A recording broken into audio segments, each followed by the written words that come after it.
3 months ago, a 10-year-old girl walked into apartment 3F and asked the most dangerous woman in the city for help.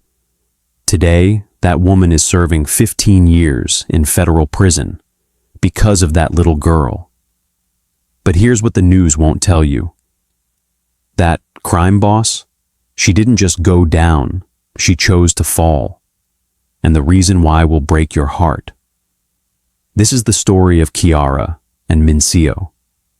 And it starts on the morning Kiara realized nobody was coming to save her. If this already sounds insane, wait until you hear what happens next.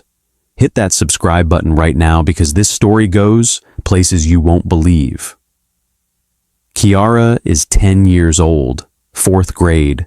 She lives in Marlow Heights Projects, apartment 4C, just her and her mom.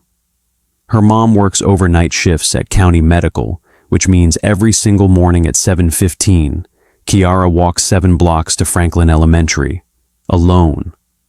And for 2 years, this was completely fine. She knew the route like the back of her hand. Left out of the building, straight down Decker, right on 5th, past the bodega, and straight to school. She knew which streets were safe. She knew to keep her head down and keep moving. She knew the rules of survival in Marlow Heights.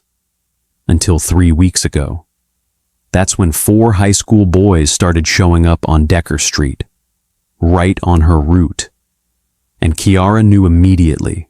They weren't just hanging out. They weren't just passing through. They were waiting for her.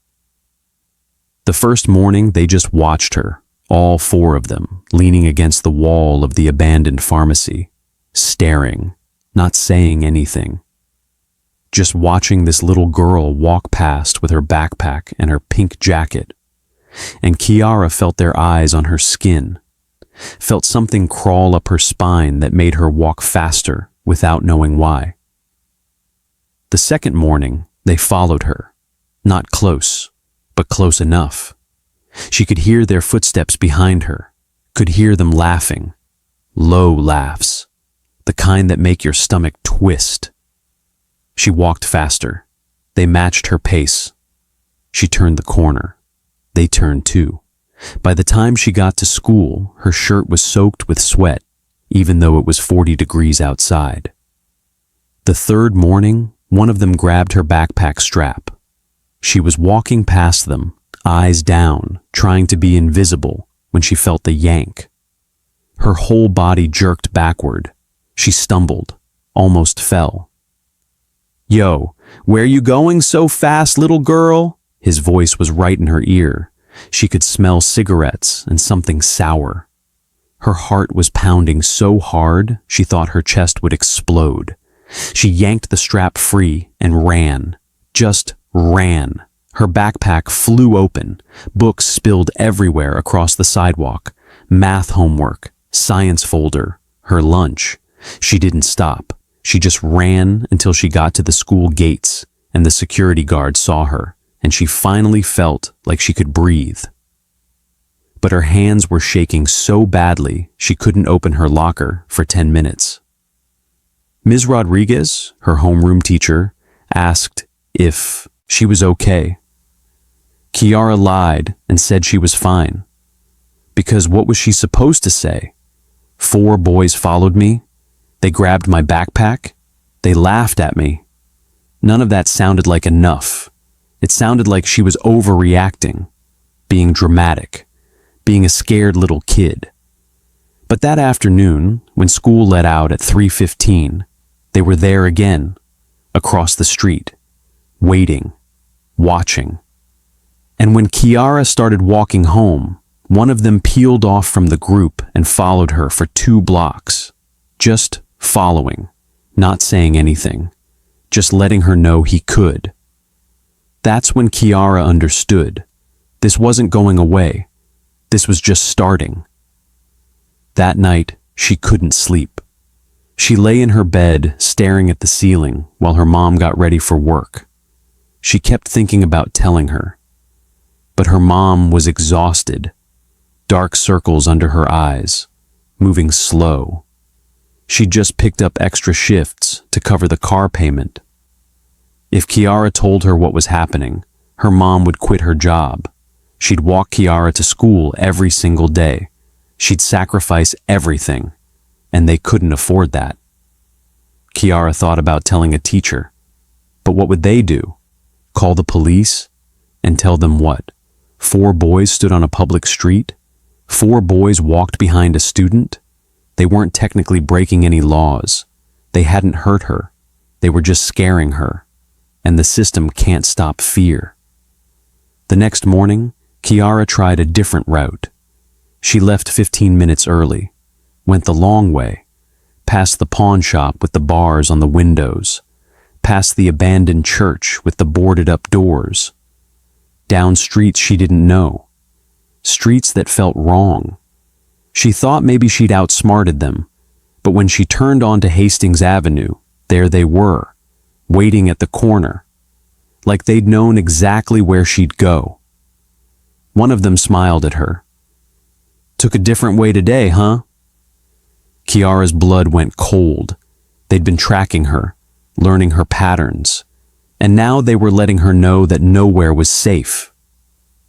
That morning, one of them followed her for 3 blocks, right behind her, so close she could hear him breathing, saying things in a low voice, things that made her want to disappear, things that made her feel dirty and small.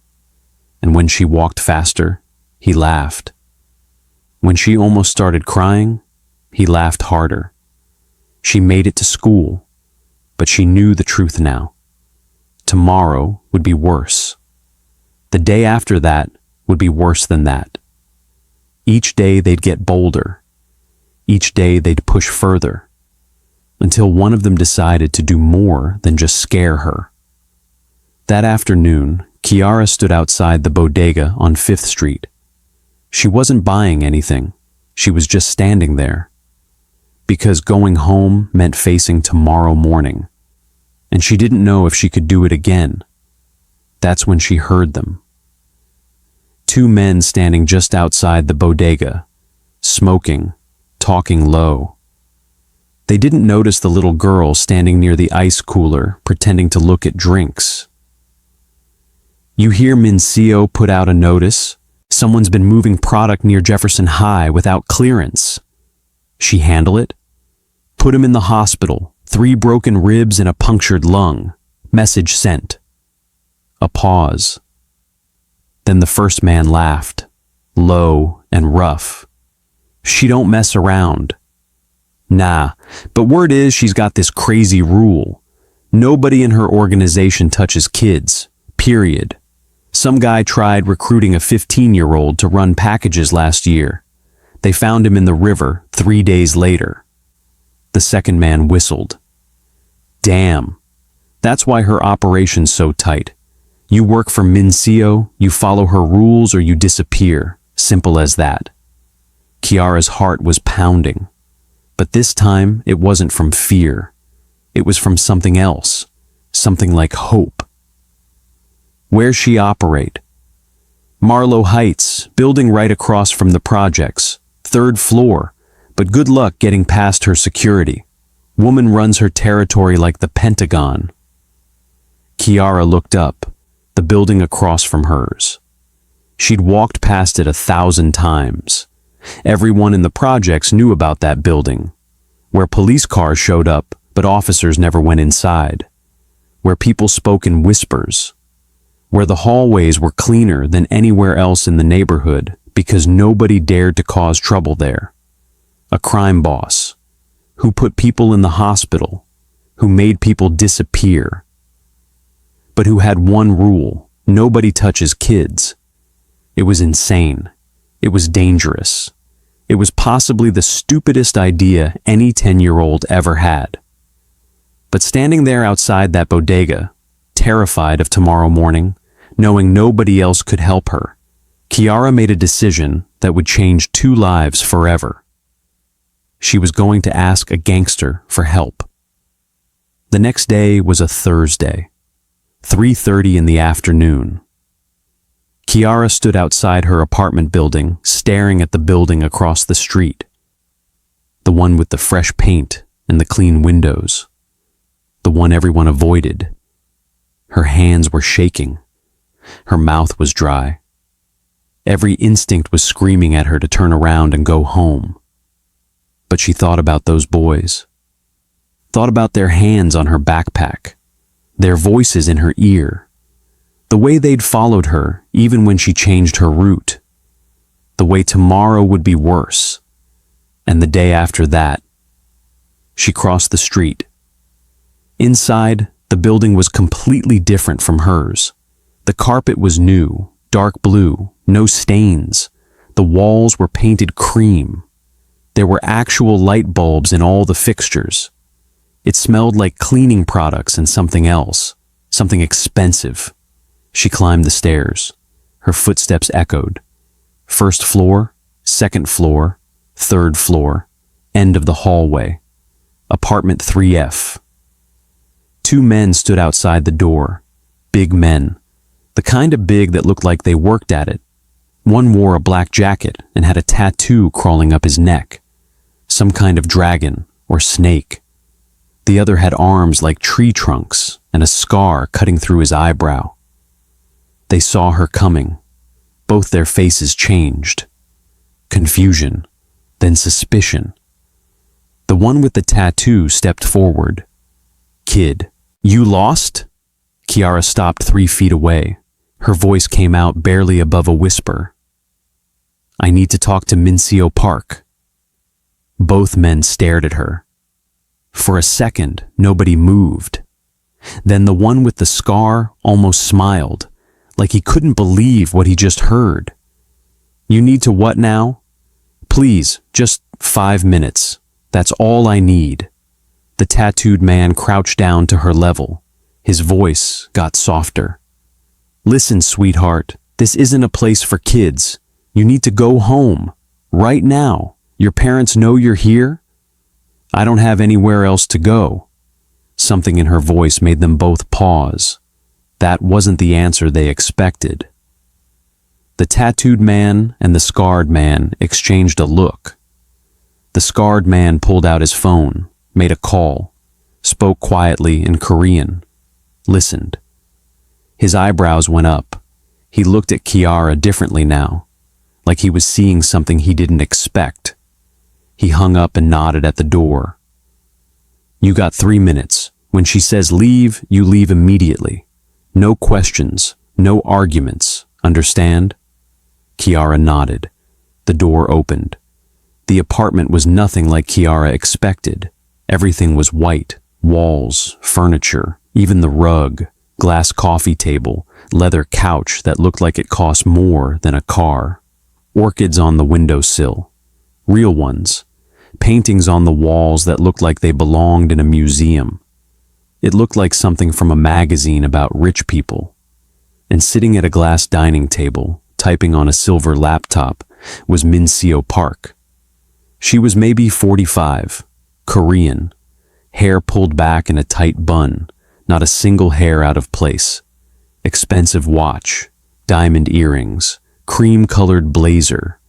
She had the kind of face that looked like it hadn't smiled in years. Sharp cheekbones, dark eyes, the kind of eyes that saw everything. She didn't look up from her screen. Her fingers kept typing, fast, precise. 3 minutes, speak. Kiara's throat closed up. All the words she'd practiced disappeared, but she forced them out. I need help. The typing stopped. That was the first sign she was actually listening. With? There's boys, 4 of them, high schoolers. They started waiting for me on my way to school 3 weeks ago. At first they just watched me. Then they followed me. Then they grabbed me. And now they're there every day. And they scare me, really bad. And I tried telling people, but nobody can help me, because they're not doing anything illegal yet. But I know it's going to get worse. I know one day they're going to do more than just grab my backpack. And I don't know what to do. So I thought maybe you could help me, because I heard you don't let anyone hurt kids, and I don't have anywhere else to go. The words came out in a rush. all jumbled together. Kiara was shaking. Min-Seo held up one hand, silence command, immediate. Stop! Kiara's mouth snapped shut. Min-Seo stood up, walked to the window. She moved like a dancer, every step deliberate. She stared out at the projects across the street. Long silence. Kiara stood there waiting, terrified she'd made a mistake coming here. Terrified Min-Seo would say no, or worse. These boys, they touch you inappropriately? No, ma'am. They ask for money, drugs, want you to carry something? No, ma'am. They just like scaring me. How old are you? 10. Where are your parents? My mom works overnight shifts at the hospital. It's just us two. More silence. Then Min-Seo turned around. Her face was completely unreadable, like stone. What's your name? Kiara. Min-Seo walked to the door, opened it. Dismissal. Kiara, tomorrow morning, 7:15, outside your building. Don't be late. Kiara's eyes went wide. You're going to walk me to school? Min-Seo's expression didn't change. I'm going to solve your problem. Now get out. Kiara turned to leave. But as she reached the hallway, Min-Seo said one more thing. Her voice was ice. And Kiara, if you tell anyone about this meeting, anyone at all, your mother, your friends, your teachers, the deal's off. You never saw me. We never spoke. Understand? Yes, ma'am. The door closed behind her. Kiara stood in that hallway for a full minute, unable to move, unable to believe what just happened. And if you think you know where this is going, you're wrong. What happens next will literally blow your mind. Drop a comment right now and tell me if you think Min-Seo actually shows up tomorrow, because what actually happens is way crazier than you think. The next morning, Kiara was outside her building at 7:10. 5 minutes early. She was pacing back and forth, nervous energy running through her like electricity. What if Min-Seo didn't show? What if it was all some kind of test? What if she got in trouble for bothering a crime boss? What if those boys were there today and Min-Seo wasn't? 7:15 came. Nothing. Kiara's stomach dropped. She'd been stupid to think this would work, stupid to think someone like Min-Seo Park would actually help her. Then she heard it. The low purr of an expensive engine. A black Mercedes turned the corner, not speeding, smooth, controlled. It pulled up right in front of her building. The driver's door opened. Min-Seo stepped out. She looked completely different from yesterday. Long black coat that went down to her knees. Dark sunglasses even though the sun wasn't up yet. Heels that clicked on the pavement like gunshots. Her hair was down now, straight and shining. She looked like she was going to a business meeting or a funeral. She looked at Kiara, didn't smile, didn't say good morning, just nodded once. Walk. They started walking side by side. Kiara barely came up to Min-Seo's waist.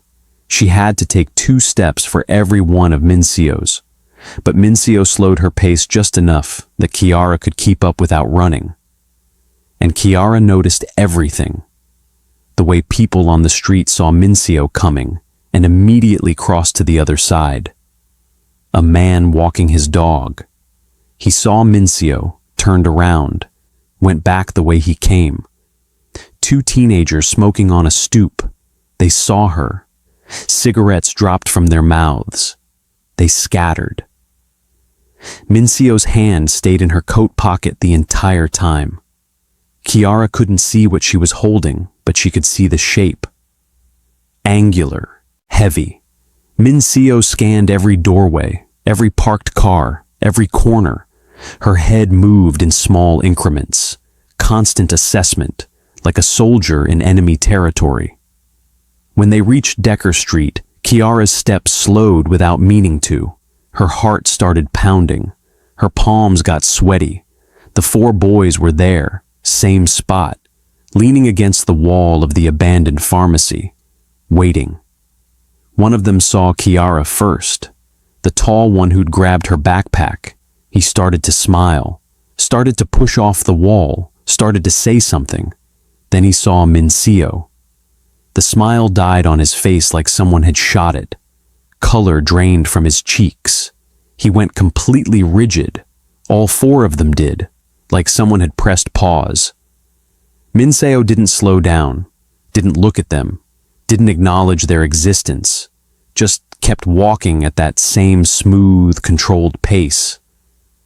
But her hand shifted in her coat pocket, just slightly, just enough.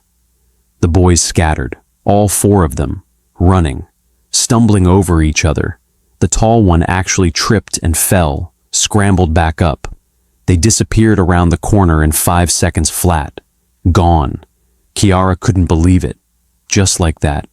Gone. 3 weeks of terror ended in 5 seconds because of one woman walking down the street. They walked the rest of the way in silence.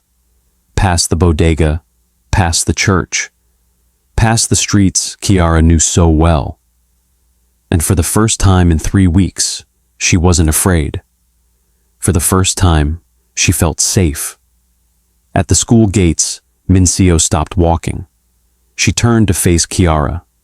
Then she did something Kiara didn't expect. She crouched down. First time she'd been at Kiara's eye level. "You good?" "Yes, ma'am. Thank you so much. I don't know how to..." Min-Seo reached into her other pocket and pulled out a flip phone. Old model. Silver. Basic. She pressed it into Kiara's palm. "One number programmed in here. Mine. Anything happens, day or night. Doesn't matter what time. You call. Understand?" Kiara held the phone like it was made of gold. "Why are you doing this for me?" Min-Seo was quiet for a long moment. When she finally spoke, her voice was different, softer, human, like the ice had cracked just slightly. "Because when I was 10 years old, I walked to school scared every single day, and nobody came." She stood up, put her sunglasses back on. The ice returned to her face instantly. The moment was over. "Tomorrow, 7:15, don't be late." And she walked away, heels clicking, black coat swirling, back to the Mercedes. She drove off without looking back. Kiara stood at the school gates, holding that flip phone and feeling something she hadn't felt in a long time. Hope. Every morning after that, for 3 months, 7:15 sharp. Rain or shine. Min-Seo was there. It rained the second week of April. Heavy rain, the kind that soaks through your jacket in 30 seconds. Kiara waited under the building overhang, thinking maybe Min-Seo wouldn't come. It was just rain. She could walk by herself. 7:15. The black Mercedes pulled up. Min-Seo got out holding a black umbrella, walked over, held it over Kiara without a word. They walked to school in the rain. Min-Seo's expensive coat got soaked. Her heels splashed through puddles. She didn't complain, didn't say anything, just walked. It snowed in late April.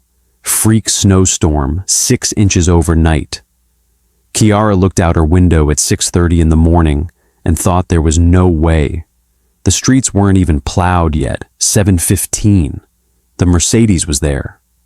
Min-Seo got out wearing a different coat, longer, warmer. She had boots on instead of heels. They walked through the snow. Min-Seo's breath came out in clouds. But she showed up. And somewhere between Marlow Heights and Franklin Elementary, somewhere between morning number 1 and morning number 90, something changed. They started talking. At first it was just small things. Min-Seo asked about school, about Kiara's favorite subjects. Kiara was surprised to learn Min-Seo cared, but she did. She listened when Kiara talked about the book she was reading for English class, about the science project she was building, about how she wanted to be a lawyer someday. "Why a lawyer?" Min-Seo asked one morning. Because lawyers help people who can't help themselves. They make sure everyone has someone on their side. Min-Seo was quiet for half a block. Then she said, "You'll be good at that," and Kiara felt 10 feet tall. Min-Seo started teaching her things, small lessons, practical things. "Never look down when you walk," she said one morning. "Eyes up, shoulders back. Let them know you're not afraid." "But what if I'm afraid?" "Then you fake it.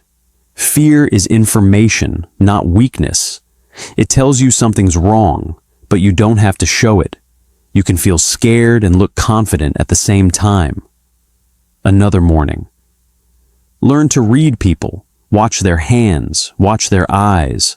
Someone's planning something their body knows before they do. Hands clench, eyes dart, breathing changes. You learn to see it. You're always 3 steps ahead." Kiara absorbed everything. She started walking differently at school, head up, shoulders back. The kids who used to ignore her started noticing her. Teachers commented on her confidence. Word spread fast at school. Kids talked, parents talked. The little girl walking with Min-Seo Park. Some parents tried to call the police. The police did nothing, because technically walking a kid to school wasn't illegal, even if you were a crime boss. Some kids looked at Kiara with fear, others with awe, a few with jealousy, but nobody messed with her. Nobody dared. Ms. Rodriguez pulled her aside one day. "Kiara, honey, your mother know about your morning walks?" Kiara lied. "Yes, ma'am." "And she's okay with it?" "Yes, ma'am."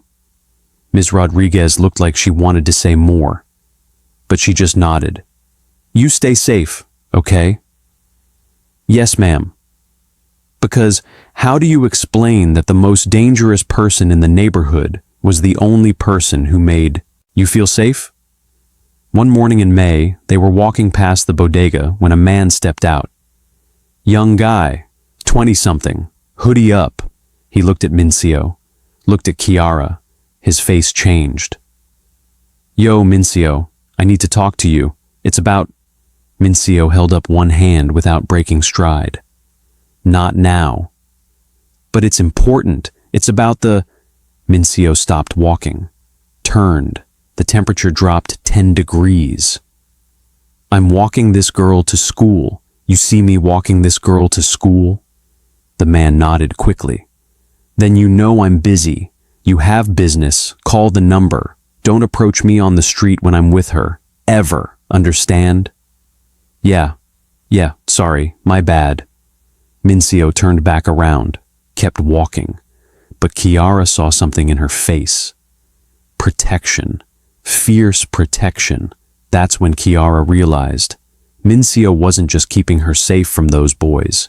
She was keeping her safe from everything, from her whole world. One morning in June, Kiara asked the question she'd been holding back for months. "Why don't you have kids?" Min-Seo was quiet for so long, Kiara thought she wouldn't answer.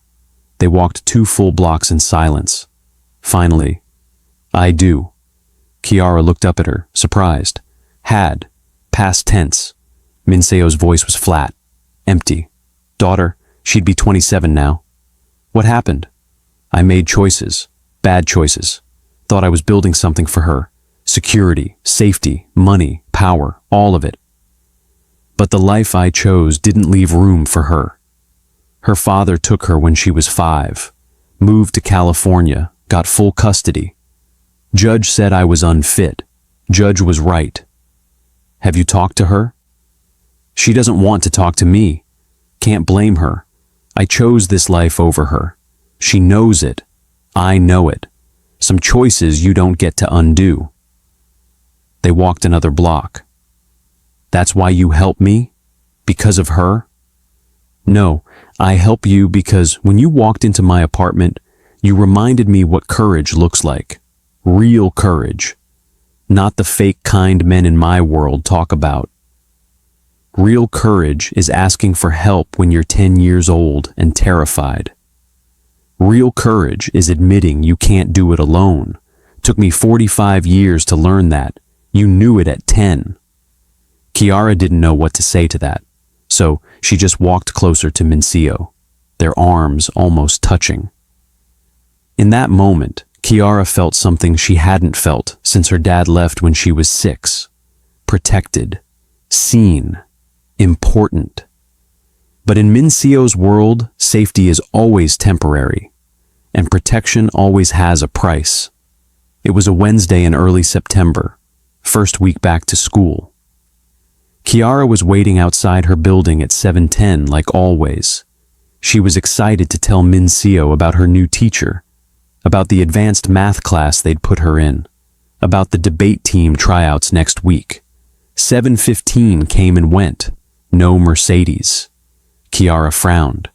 Min-Seo was never late, not once in 90 days. Never. 7:20. Nothing. 7:30. Still nothing. Kiara's hands started shaking. Something was wrong. She could feel it in her bones. The way you know when something bad is coming before it arrives. She started walking to school by herself, heart pounding, looking over her shoulder every few seconds. The boys hadn't been back, but the fear had never fully left. She made it 1 block before she heard them. Sirens, lots of them, coming from the direction of Min-Seo's building. She turned the corner and her whole world stopped. Min-Seo's building was surrounded. Black SUVs everywhere. Marked police cars. Unmarked police cars. Federal agents in FBI jackets. Yellow tape. Helicopters overhead. And being led out in handcuffs was Min-Seo. She was surrounded by agents, 6 of them, hands cuffed behind her back. Head up. Face blank. No emotion at all. Camera flashes exploding. Reporters shouting questions. News vans parked on every corner. A crowd had gathered. Neighbors. People from the projects. Everyone watching. Some filming on their phones. Others just staring in shock. Kiara pushed through the crowd. Got to the front. She couldn't breathe. One of the reporters was shouting, "Ms. Park, Ms. Park, do you have any comment on the charges?" Another, "Is it true you're facing life in prison?" Another, "How long have you been running this operation?" Min-Seo didn't answer, didn't look at any of them. She just kept walking toward the SUV, agents on all sides. Then for just 1 second, her eyes swept the crowd and found Kiara. Their eyes met across the chaos, across the reporters and the agents and the flashing cameras. Min-Seo's expression didn't change, but her lips moved. 2 words. Kiara could read them even from that distance, even though there was no sound. Keep walking. Then an agent pushed her head down, guided her into the SUV. The door slammed shut. The vehicle pulled away, sirens wailing. The other SUVs followed. The helicopter tracked above, and Kiara stood there on the sidewalk, frozen, unable to move, unable to process what she'd just seen. Someone touched her shoulder. She jumped. Ms. Rodriguez from school. She must have seen the commotion on her way to work. "Kiara, honey, come on, let's get you to school." Kiara couldn't speak, couldn't move. She just stood there staring at the space where the SUV had been. Ms. Rodriguez took her hand and gently pulled her away. At school, Kiara sat in her classroom unable to focus. The teacher's voice was just noise. The other kids whispered, stared at her. Everyone knew. Everyone had seen the news. At lunch, 2 girls from her class sat down next to her. "Is it true you were friends with that gangster lady?" Kiara didn't answer. "My mom said she's a bad person. My mom said she hurt people." Kiara stood up, walked away, sat by herself until the bell rang. That afternoon, she walked home alone, for the first time in 3 months. The streets felt different, bigger, more dangerous. She kept looking over her shoulder, kept expecting those boys to reappear, but they never did. Min-Seo's reputation was still protecting her even now, even from prison. For 8 days, Kiara walked to school by herself. 8 days of silence. No Mercedes, no Min-Seo. No more conversations about books or dreams or reading people. Just silence. Kiara kept the flip phone charged, kept it on, kept it in her pocket every second, hoping it would ring, knowing it wouldn't. She watched the news every night, her mom at work, Kiara alone in the apartment with the TV on. The news said Min-Seo Park ran one of the largest criminal organizations in the Northeast. Money laundering, racketeering, drug distribution, weapons trafficking, extortion. The charges went on and on. They said she was connected to 17 unsolved murders over the past 20 years. They said she ran her operation with an iron fist. They said she was ruthless, dangerous, cold. They didn't say anything about a little girl, or walks to school, or protection, because who would believe that story? On day 8, Kiara came home from school at 3:45, dropped her backpack, sat on the couch, stared at the flip phone on the coffee table. Her mom had been asking questions about Min-Seo, about the walks.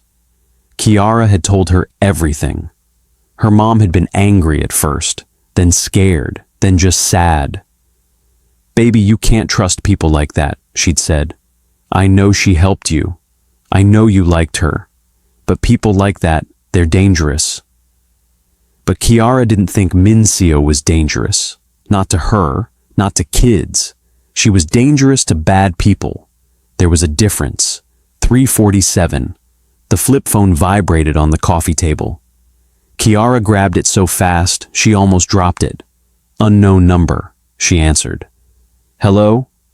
"Kiara," Min-Seo's voice, but different, tired, distant, like it was coming from somewhere far away. "Where are you?" "Doesn't matter. Listen, I don't have long. They're only giving me 5 minutes, and then they're taking the phone." "Are you okay?"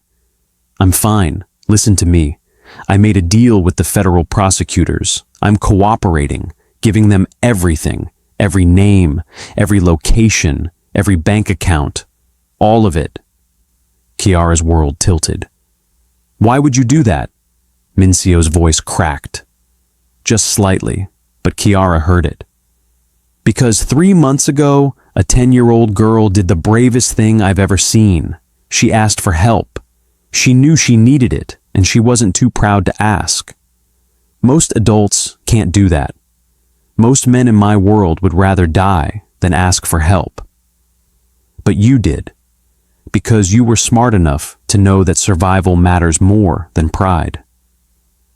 I didn't do anything brave. I was just scared.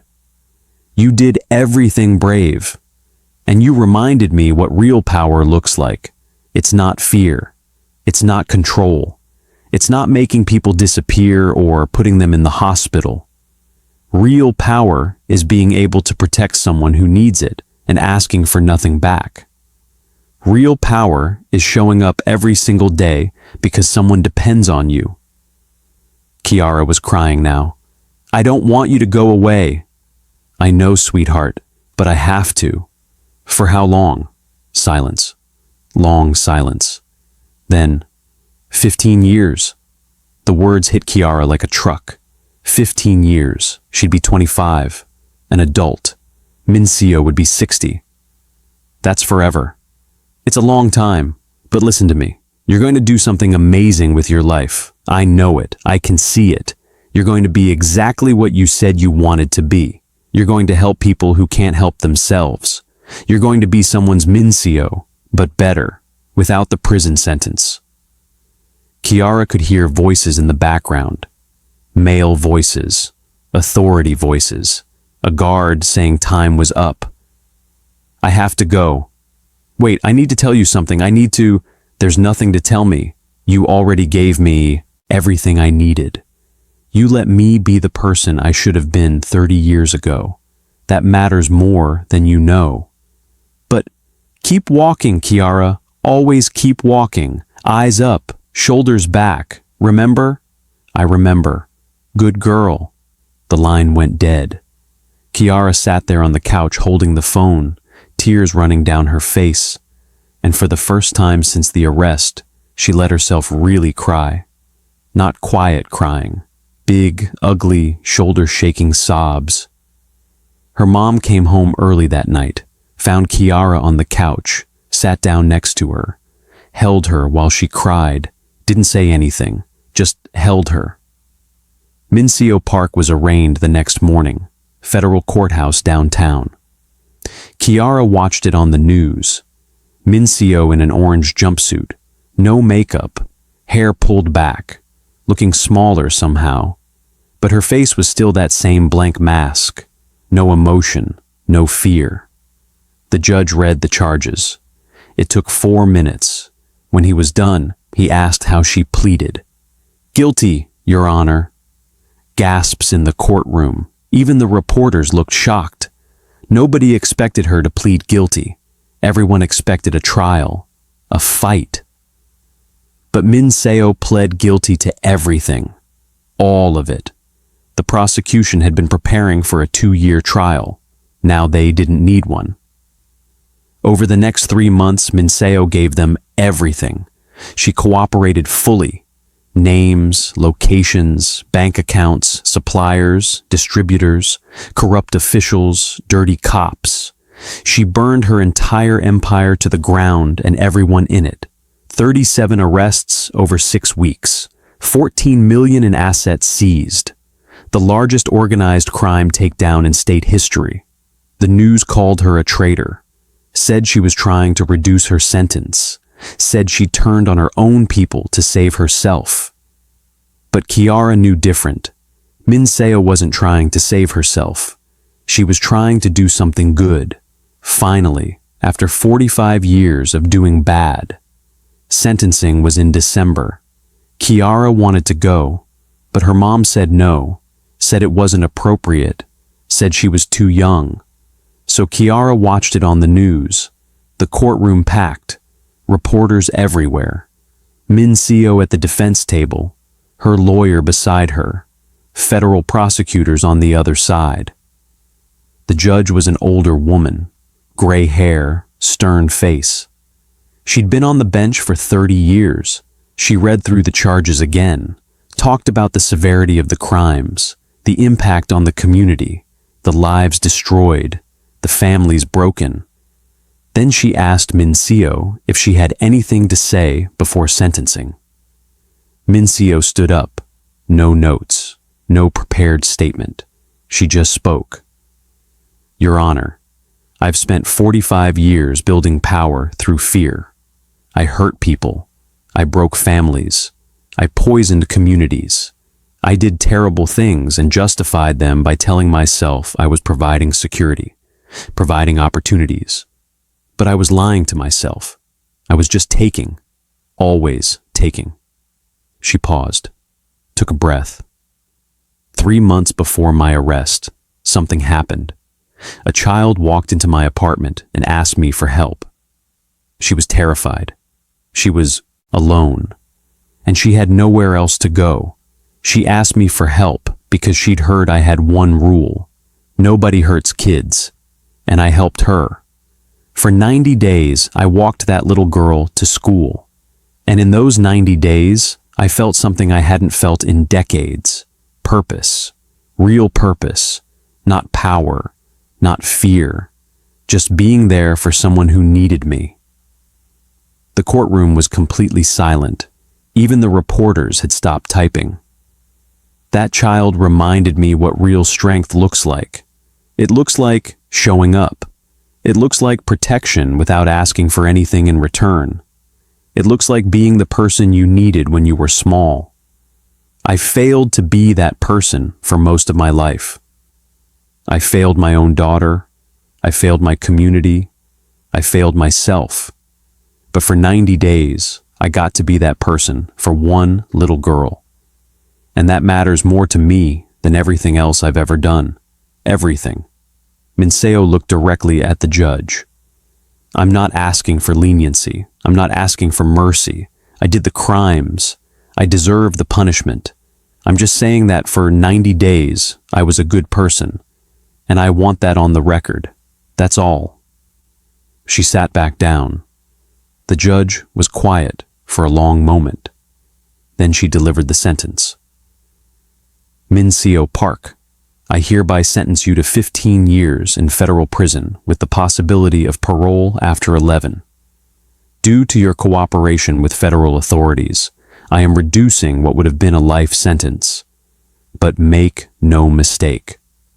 What you did was serious. People were hurt. Lives were destroyed. You will serve your time. She paused.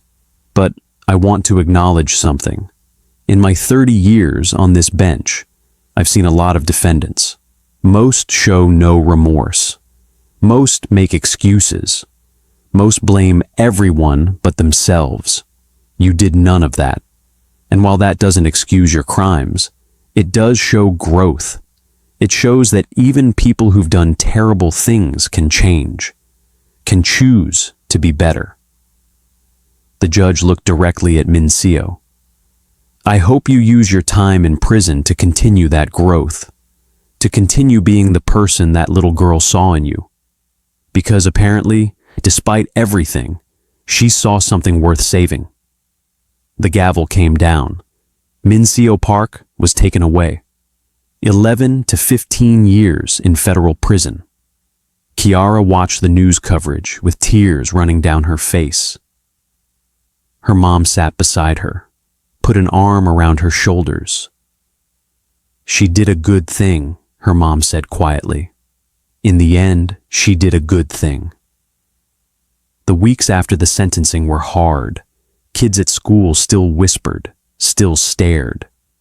Kiara ignored them. She walked to school with her head up and her shoulders back. Just like Min-Seo taught her, the boys never came back.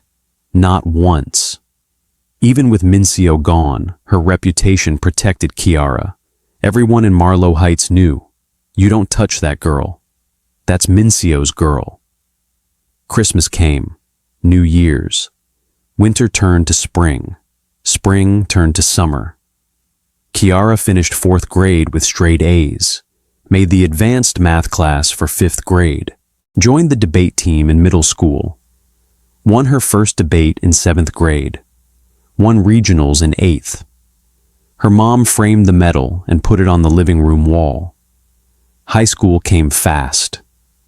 Kiara threw herself into everything. Debate team captain by junior year, student council, honor society, volunteer work at the community center. She wrote her college application essay about courage, about asking for help, about the woman who showed up for her when nobody else would. She got into Georgetown on a full scholarship, pre-law. Her mom cried when the acceptance letter came. Happy tears this time. This is where most stories would end. But this one has one more chapter, and it's going to hit you right in the heart. Stay with me. Kiara is 16 now. It's a Saturday afternoon in April. She's sitting at her desk working on a paper for AP Government. The flip phone is in her drawer. She keeps it there. The battery died years ago, and she never replaced it. But she can't throw it away. She's been thinking about Min-Seo a lot lately, wondering how she is, wondering if she knows about Georgetown, wondering if she ever thinks about those 90 days. Kiara opens her laptop, searches Federal Bureau of Prisons, inmate locator. She types in the name, Min-Seo Park, Federal Correctional Institution, Danbury, Connecticut, inmate number 84762-004. There's an address for correspondence. Kiara stares at it for a long time. Then she opens a new document and starts typing. The letter takes her 3 hours to write. She rewrites it 4 times, trying to get the words right, trying to express everything she feels. She tells Min-Seo about Georgetown, about the scholarship, about wanting to become a lawyer, about wanting to help kids who feel like nobody's coming. She tells her about debate team, about winning regionals, about how she uses the techniques Min-Seo taught her. Reading people, standing tall, turning fear into information. She tells her about the boys never coming back, about how Min-Seo's protection outlasted her presence, about how Kiara walks through Marlow Heights with her head up now, unafraid. And at the end, she writes, "I want you to know that I think about you every single day. Every morning at 7:15, I remember. I remember what it felt like to be scared and alone. And I remember what it felt like when someone finally showed up. You changed my life. You saved my life. And now I want to spend my life doing what you did for me. Helping kids who feel the way I felt. Being the person who shows up." She prints the letter, folds it carefully, addresses the envelope, walks to the post office and sends it. 3 weeks go by. Nothing. Kiara tries not to get her hopes up. Maybe Min-Seo doesn't want to hear from her. Maybe she's trying to forget that part of her life. Maybe the letter never reached her. Then on a Thursday afternoon, there's mail waiting when she gets home from school. A white envelope, official looking. Return address, Federal, Correctional Institution Danbury. Kiara's hands shake as she opens it. 1 page, handwritten, careful handwriting. Like Min-Seo had taken her time with every word.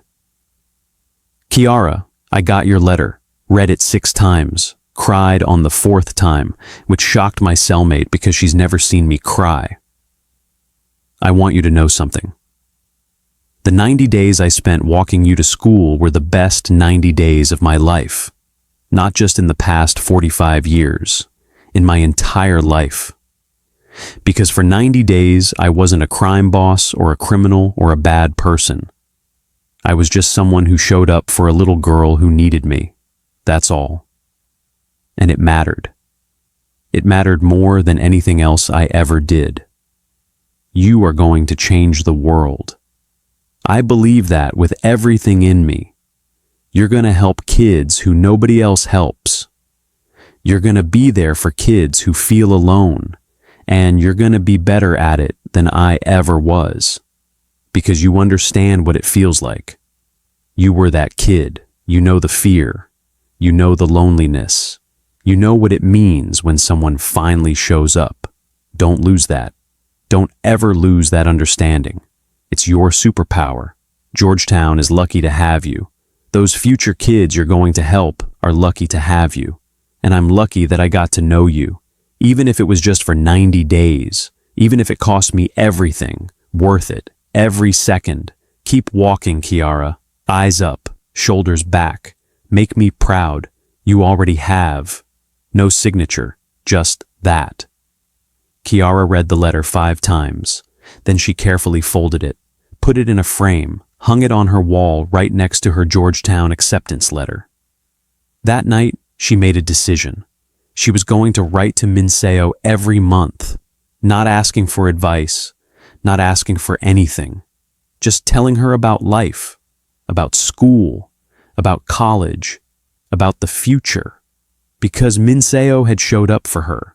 Now Kiara would show up for Min-Seo. She kept that promise. Every month, like clockwork. A letter, sometimes short, sometimes long, but always sent. And every month, Min-Seo wrote back. Short notes, encouragement, sometimes just a sentence. But she always wrote back. Senior year flew by. Graduation came. Kiara stood on stage giving the valedictorian speech, talking about courage, about asking for help, about showing up. Her mom was in the audience crying, so proud she could barely see through her tears. Kiara started at Georgetown in the fall, pre-law program. She threw herself into her studies like her life depended on it. Because in a way, it did. This was the future Min-Seo had seen in her, the future she'd sacrificed everything to protect. Kiara wasn't going to waste it. She joined the Georgetown Prison Reform Initiative, started visiting women in prison, talking to them, listening to their stories, learning. She met women who'd made terrible choices, women who'd hurt people, women who'd destroyed lives. But she also met women who were trying to change, women who showed remorse, women who wanted to be better. She thought about Min-Seo with every single one of them, because people aren't just one thing. They're not just good or just bad. They're complicated. They're capable of terrible things and beautiful things, sometimes in the same breath. Sophomore year, Kiara wrote her most important letter yet. I've been thinking a lot about redemption, about whether people who do bad things can ever really change, about whether one good act can balance out a lifetime of bad ones. I don't think it works like that. I don't think redemption is about balancing scales. I think it's about choosing differently, about being better than you were yesterday, about showing up even when it's hard. You showed up for me. For 90 days, you chose to be good, and that choice changed my life, changed who I became. That has to count for something. That has to matter. I think it does. I know it does. Min-Seo's response came faster than usual. 2 weeks instead of 3. You're right. It matters. Not because it erases the bad. Nothing erases the bad. But because it means I was capable of good. I spent 45 years thinking I wasn't. Thinking I was just a bad person doing bad things. But those 90 days proved I was wrong. I was capable of protection, of kindness, of showing up. I just had to choose it. Thank you for reminding me of that.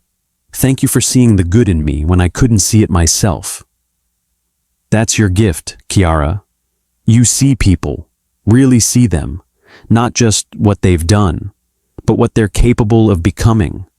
Don't lose that. The world needs people like you. Junior year, Kiara started an internship at a nonprofit legal aid clinic, helping families in low-income neighborhoods, helping kids who had nowhere else to go. She met a 13-year-old girl named Jasmine, being bullied at school, too scared to ride the bus, walking the long way home every day, afraid. Kiara saw herself in that girl, saw the fear, the loneliness, the desperate need for someone to show up. She spent 3 months working with Jasmine, got the school involved, got the parents involved, made sure Jasmine had support, made sure she had protection. When it was over, Jasmine hugged her tight. Thank you for showing up, Kiara started crying right there in the office. Because she heard Min-Seo's voice in those words, heard the echo of everything she'd learned.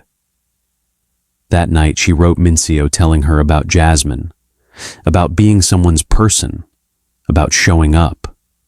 Min-Seo wrote back, "This is who you were always meant to be. This is why it mattered. You're not just helping one girl. You're becoming the kind of person who helps every girl like her. That's legacy, real legacy, not money or power or fear. Just showing up, over and over, for people who need you. I'm so proud of you I could burst." Senior year came fast. Law school applications, LSAT prep, stress. But Kiara pushed through, because she had a purpose. She knew exactly why she was doing this. She got into Yale Law School, full scholarship. Her mom screamed when the acceptance came. Actually, screamed. Neighbors came knocking to make sure everything was okay. Kiara wrote to Min-Seo immediately. Yale, I got into Yale, me, the scared little girl from Marlow Heights who couldn't walk to school alone. I'm going to Yale Law School because of you, because you showed up, because you taught me to be brave even when I was afraid. This is your victory too. Min-Seo's response made Kiara cry for an hour. This was never my victory. This was always yours. I just walked you to school. You did everything else. You worked hard, you stayed focused, you chose to be better. That was all you, but I'm honored I got to play a small part. Honored I got to watch you become who you were always meant to be, even if I'm watching from prison, even if I can only see it through letters. I see it. I see you, and you are magnificent. Graduation came in May. Kiara stood on stage in her cap and gown, Georgetown pre-law class of 2031.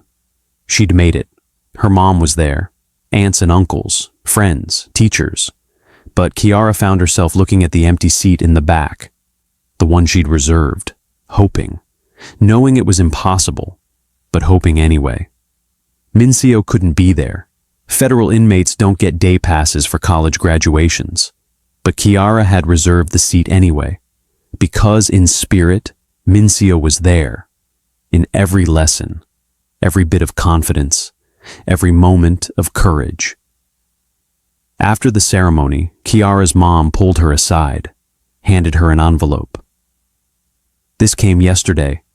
I wanted to wait until after graduation to give it to you.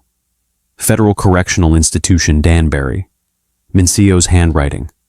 Kiara opened it right there on the lawn. Kiara, by the time you read this, you'll have graduated. You'll be standing on the edge of your future. Yale Law School, future lawyer, future protector of kids who have nowhere else to go. I want you to know something. That scared little girl who walked into my apartment 6 years ago, she changed my life.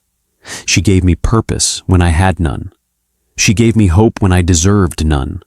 She reminded me that people can be good, that protection matters, that showing up is everything. You saved me, Kiara, more than I ever saved you, because you gave me something to be proud of in a life full of shame. Those 90 days, those walks to school, those conversations, they were everything. Thank you for asking for help. Thank you for trusting me. Thank you for seeing good in someone who'd spent 45 years being bad. You're going to change so many lives, and I'm honored I got to watch you begin. Kiara clutched the letter to her chest. Her mom saw the tears and pulled her into a hug. She's proud of you, baby. I know. You did good. You both did good. If this story is hitting you the way it's hitting me, drop a comment and let me know. Because we're about to jump ahead 5 years. And what happens next will blow your mind.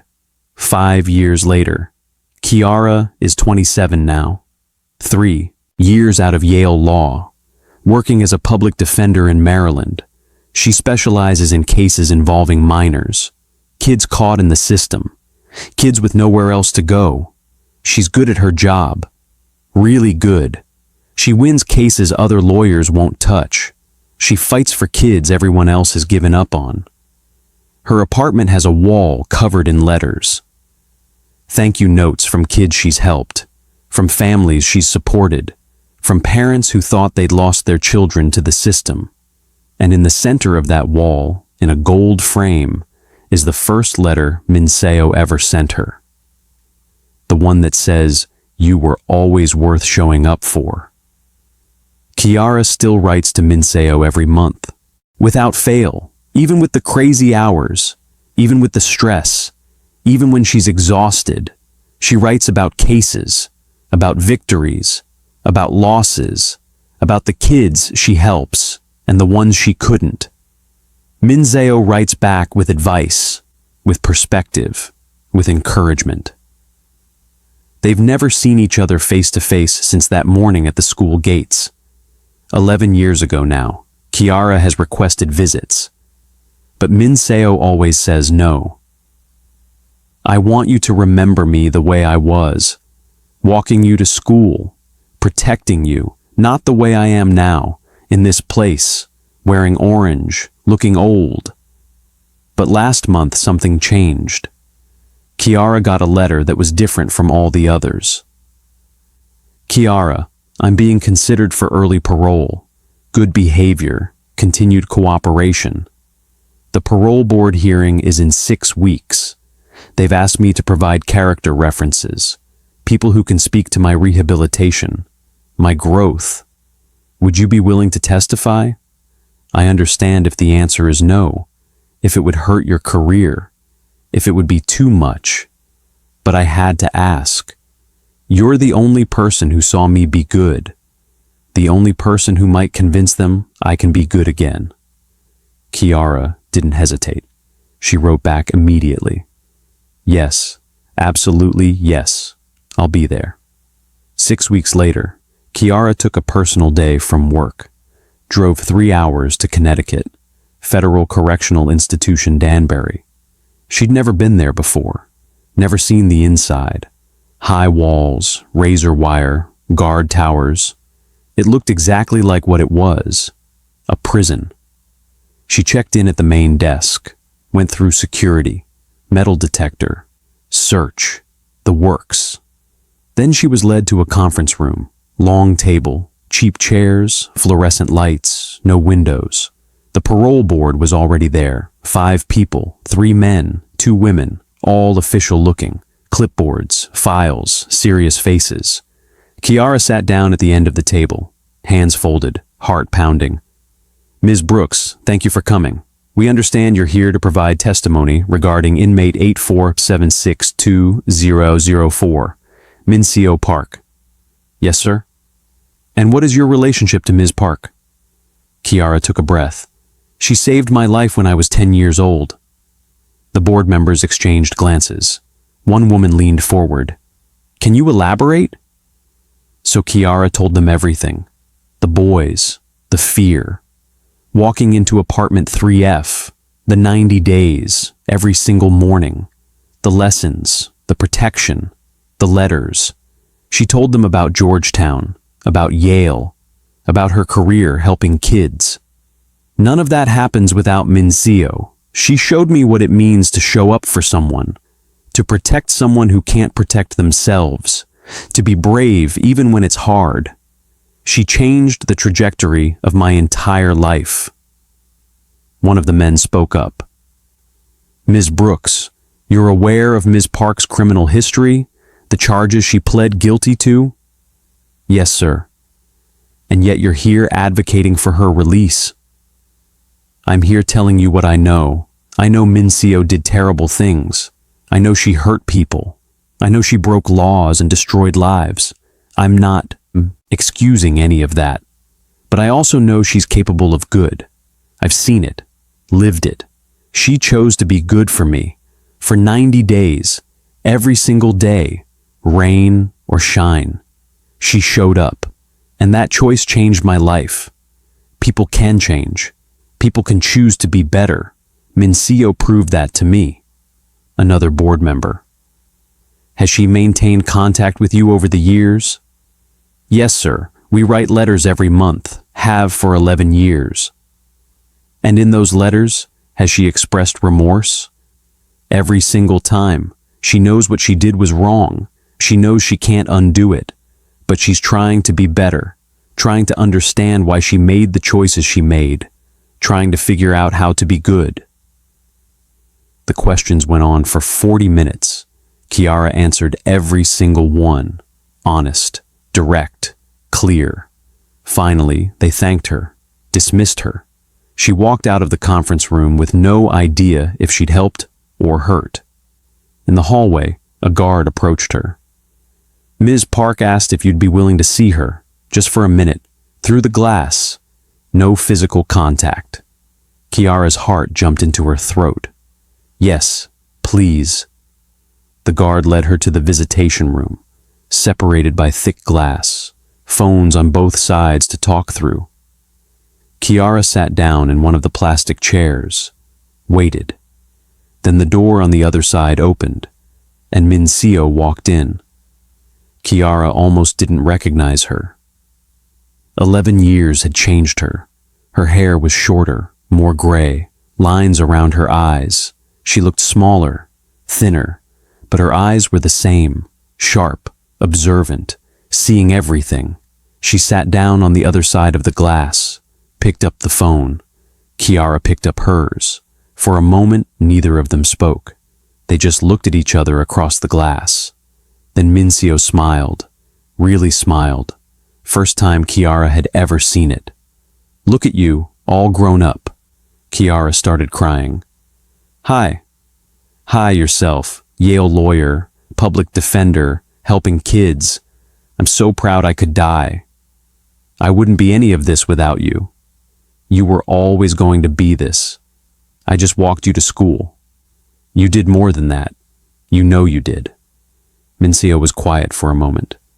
When she spoke again, her voice was soft. "Thank you for coming, for testifying. You didn't have to." "Yes, I did. You showed up for me. Now I show up for you.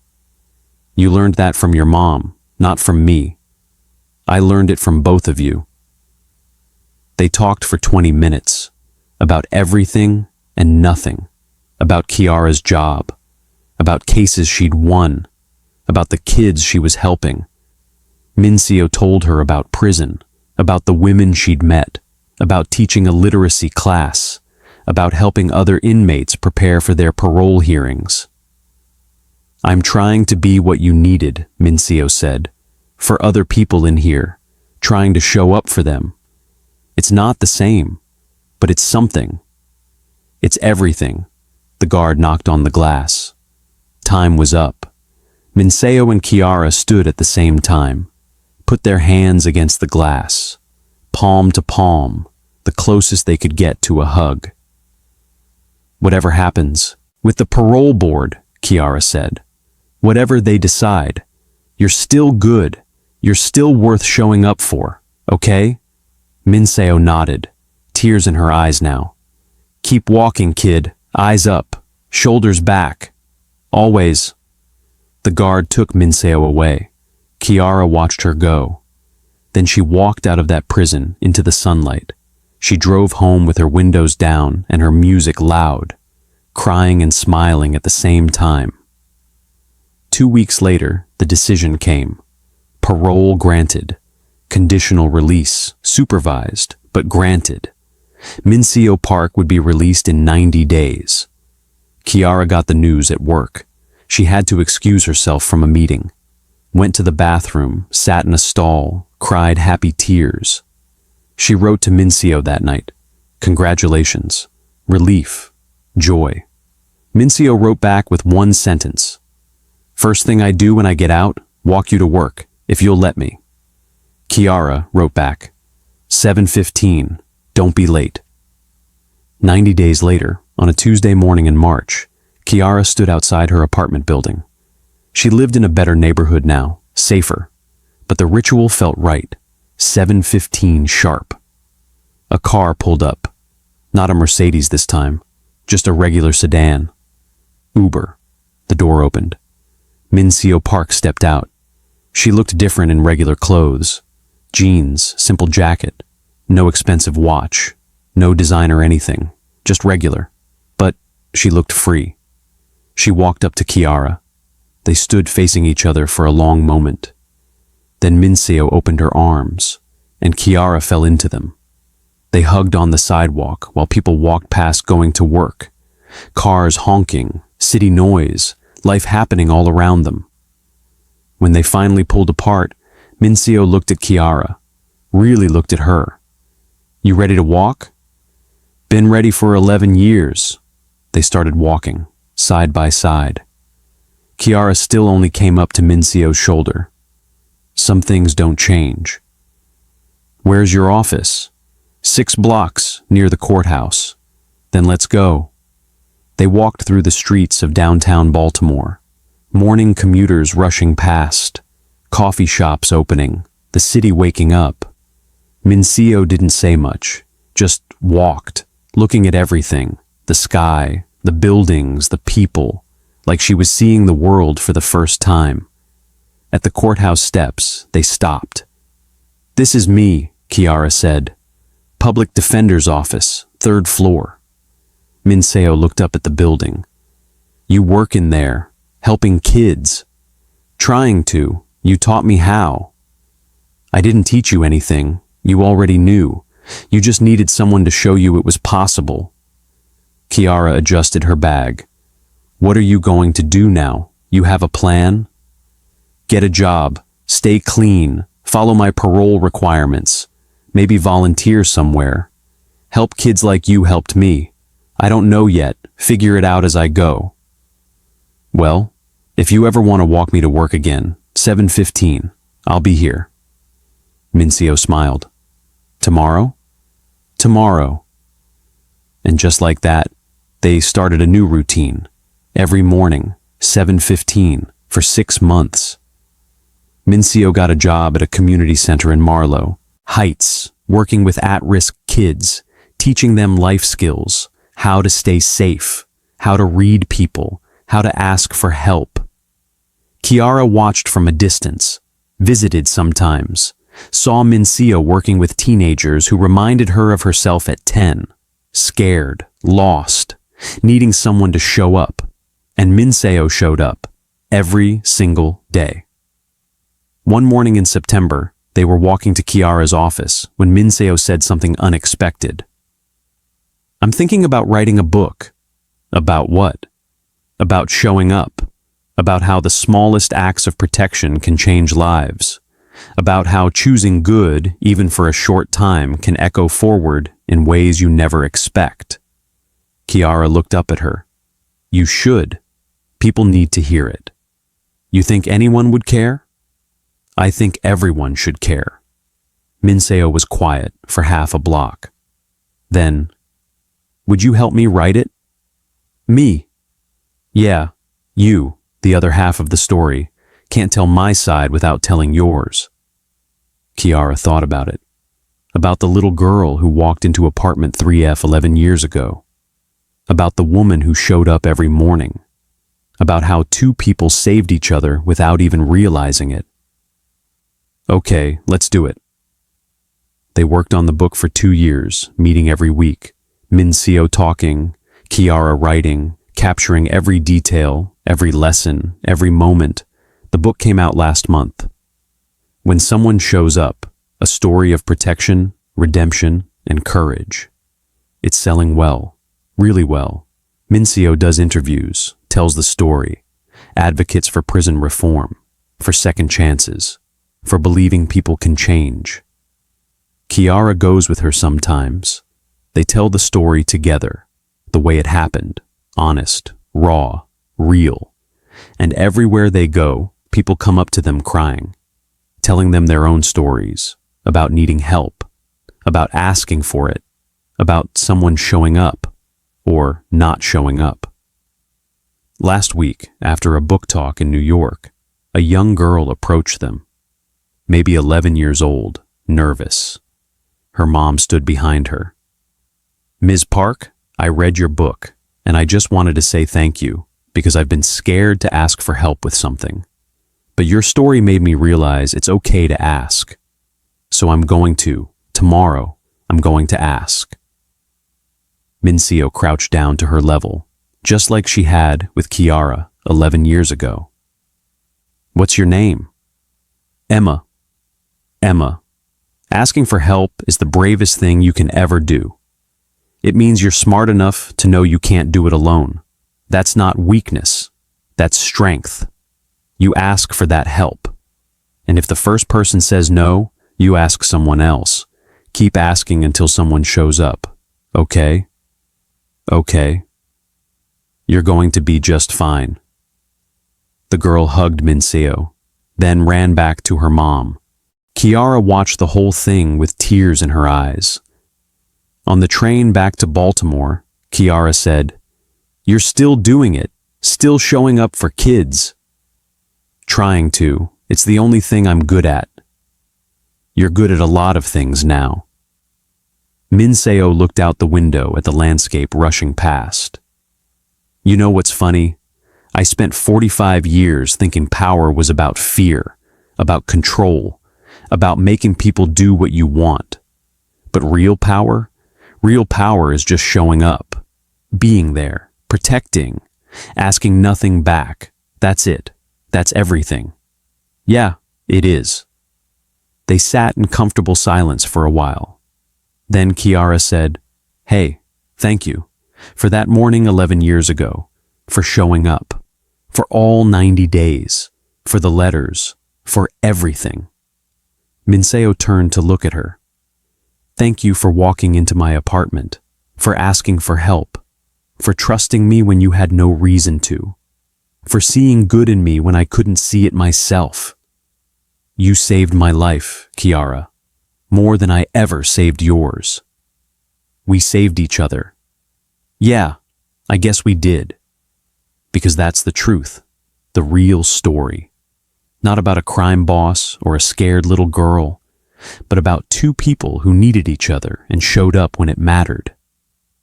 About how asking for help can be the bravest thing you ever do, and how showing up can change two lives in ways you never expect. About how sometimes the person who saves you isn't the person you'd expect, and sometimes that's exactly right. Min-Seo Park served 11 years and 2 months in federal prison. She was released on parole in March 2036. She now works as a youth counselor at Marlow Heights Community Center. She volunteers at 3 different women's prisons, teaching life skills.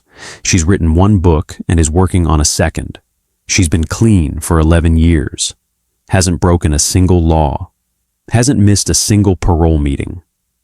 Every year on the anniversary of their first walk, Min-Seo and Kiara meet outside Kiara's old building in Marlow Heights. 7:15 in the morning.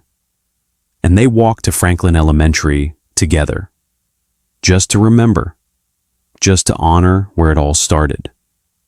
The building is different now, renovated, new paint, new security. But the route is the same. Down Decker Street, past the bodega, past all the places that used to be scary. They walk in silence most of the time, remembering, grateful. Last year, on their 10th anniversary walk, they reached the school gates and found something unexpected. A crowd, maybe 50 people, kids, parents, teachers, people from the neighborhood, all waiting. They'd hung a banner. Thank you for showing up. Ms. Rodriguez was there, Kiara's old 4th grade teacher. She'd organized the whole thing. You two started something, she told them. After your story came out, we started a mentorship program here, pairing at-risk kids with adults who walk them to school, who show up. We've got 40 pairs now, 40 kids who used to be scared, who aren't scared anymore, because someone shows up. Kiara started crying. Min-Seo tried not to, but failed. One by one, kids came up to them, told them their stories, about being scared, about finding help, about someone showing up. A boy named Marcus, 12 years old. My mentor walks me to school every day, just like you. He says he's not doing anything special, but it's special to me. A girl named Sophia, 10 years old, same age Kiara was. I was scared of the bus. Kids were mean. My mentor started walking with me. Now I'm not scared anymore. Now I'm brave. An older woman named Ruth, 72, walking her 9-year-old grandson. Lost my daughter to addiction last year, taking care of my grandson now. Your story gave me hope, reminded me that showing up matters. Even when everything else is falling apart, just showing up is enough. They stayed there for 2 hours, meeting people, hearing stories, understanding the ripple effect. One small act, one scared little girl asking for help, one crime boss saying yes, and now 40 kids being walked to school, 40 kids feeling safe, 40 kids learning that asking for help is brave, that someone will show up. On the drive home, Min-Seo was quiet for a long time. Then she said, I spent 20 years building an empire, made millions, had power, had fear, had respect, and none of it mattered, not one bit. But 90 days walking you to school, that mattered. That changed the world. Changed my world, Kiara said. No, changed the world. Look at those 40 kids. Look at their mentors. Look at that program. That's world-changing. That's legacy. Our legacy. Yeah, ours. Kiara is 32 now, senior public defender. She's won 73 cases in the past 5 years, helped hundreds of kids stay out of the system, helped families stay together, helped kids who had nowhere else to go find somewhere. She's being considered for a judgeship, youngest judge nominee in Maryland history. The hearings are next month. Min-Seo is 61, still working at the community center, still walking kids to school through the mentorship program, still speaking at schools and prisons and anywhere people will listen. They still have breakfast together every Sunday. Tradition. 8 years running. Last Sunday, they were sitting at their usual diner when Kiara said something that had been on her mind. "What if I'd never walked into your apartment that day?" Min-Seo looked up from her coffee. "What do you mean?" "I mean, what if I'd been too scared? What if I'd just kept trying to handle it alone? Where would we be?" Min-Seo thought about it. "You'd probably still be okay. You're tough, smart. You'd have figured something out." "But what about you?" Min-Seo went quiet. Long quiet. Then, "I'd probably still be in prison, or dead, one or the other. That life doesn't end well, ever. You gave me a reason to want different, want better. Without you, I had no reason. So, we really did save each other." "Yeah, we really did." They sat in comfortable silence. Years of friendship, years of understanding, years of showing up for each other. Then Kiara's phone rang. Unknown number. She almost didn't answer, but something made her pick up. "Hello? Is this Kiara Brooks?" "Yes?" "Ms. Brooks, my name is Angela Martinez. I'm a social worker with Maryland Child Services. I'm calling because I have a situation and your name came up as someone who might be able to help." Kiara's attention sharpened. "What kind of situation?" "I have a 13-year-old girl. Name is Destiny. She's in foster care. 4th placement in 2 years. She's struggling, really struggling, acting out, skipping school, getting into fights. We're running out of options. But one of her teachers read your book, gave it to Destiny. And Destiny asked if she could meet you. Said, maybe you'd understand." Kiara looked at Min-Seo across the table. Min-Seo was watching her, already knowing what was coming. "When can I meet her? Would tomorrow work? I can bring her to your office." "Tomorrow's perfect. What time?" 3 o'clock? I'll be there." Kiara hung up, looked at Min-Seo. 13-year-old girl, foster care, struggling, wants to meet me.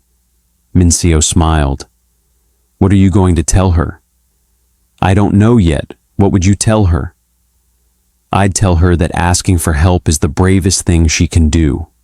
I'd tell her that feeling lost doesn't mean she is lost. I'd tell her that somebody will show up if she asks, if she trusts. Somebody will come.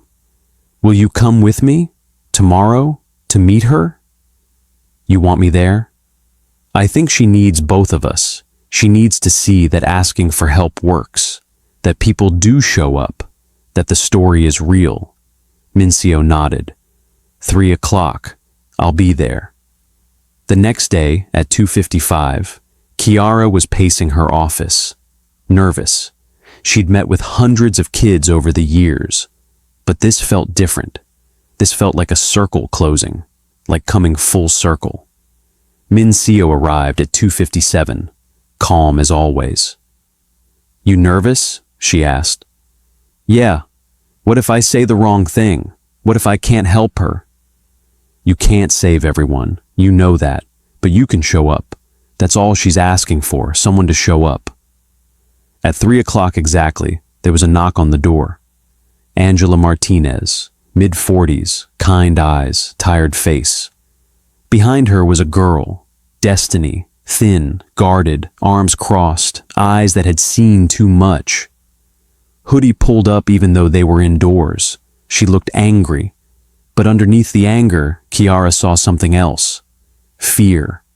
The same fear Kiara had felt at 10 years old. The fear of being alone, of nobody coming, of nobody caring. Destiny, this is Kiara Brooks and Min-Seo Park. Destiny looked at them. Her eyes widened slightly. Recognition. She'd read the book. She knew the story. "Hi, Destiny," Kiara said softly. "Want to sit down?" Destiny shrugged, but she came in, sat in the chair across from Kiara's desk. Angela sat next to her. Min-Seo leaned against the wall, observing. "Angela said you wanted to meet us." Another shrug. "I read your book, thought maybe you'd get it, what it's like." What's like? Being alone, being scared, having nobody." Kiara pulled her chair around, sat facing Destiny directly, eye level. "You're right, I do get it. When I was 10, I was terrified. Every single day. And I thought nobody could help me. Thought I had to handle it alone. But I was wrong. Because you asked the crime boss for help." Destiny said it flat. No judgment. Just fact. "Because I asked for help," Kiara corrected. "Didn't matter who from. What mattered was that I was brave enough to admit I couldn't do it alone. That I needed someone. That's the hardest thing. Admitting you need help." "Angela says I need help. Says I'm acting out. Says I'm difficult."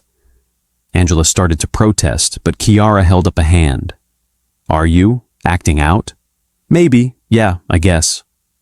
"Why?" Destiny's face hardened. "Because nobody cares. 4 different houses in 2 years.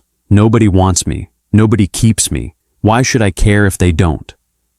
"You're right. If they're not showing up for you, why should you care?" Destiny looked surprised, like she expected an argument. "But Destiny, you asked to meet us. That means part of you does care. Part of you wants help. Wants someone to show up. Otherwise you wouldn't be here." Destiny's eyes got wet. She blinked fast, fighting tears.